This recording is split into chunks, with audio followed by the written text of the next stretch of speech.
Hello అండి, సింప్లిఫికేషన్స్లో మరొక question.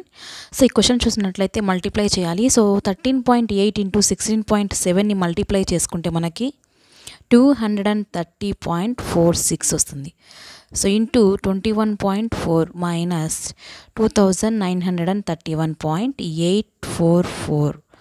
So మళ్ళీ ఇక్కడ ఈ రెండు వాల్యూస్ని మనం మల్టిప్లై చేసుకున్నట్లయితే 4931.844 వస్తుంది. సో ఇక్కడ ఈజ్ ఈక్వల్ టు మైనస్ వాల్యూని ఈజ్ ఈక్వల్ టు అవతల పంపిస్తే ప్లస్ వాల్యూ అవుతుంది. కాబట్టి 2931.844 సో వస్తుంది.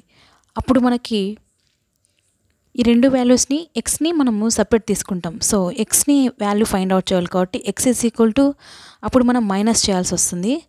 సో ఇక్కడ చూడండి 4931.844లో నుంచి 2931.844ని మనం మైనస్ చేసినట్లయితే ఎక్స్ వాల్యూ వస్తుంది. సో అదేంటి అంటే జీరోస్లో వస్తుంది. సో పాయింట్ తర్వాత జీరోస్ని మనం కన్సిడర్ చేయొద్దు కాబట్టి 2000 అనేది ఇక్కడ ఆన్సర్ వస్తుంది. సో ఇక్కడ మనము ఈజ్ ఈక్వల్ టు వేసుకున్నాం కదా, ఇక్కడ minus is equal to X. So ఇలా చేసినా కానీ మనకి ఆన్సర్ వచ్చేస్తుంది. సో థ్యాంక్ యూ అండి.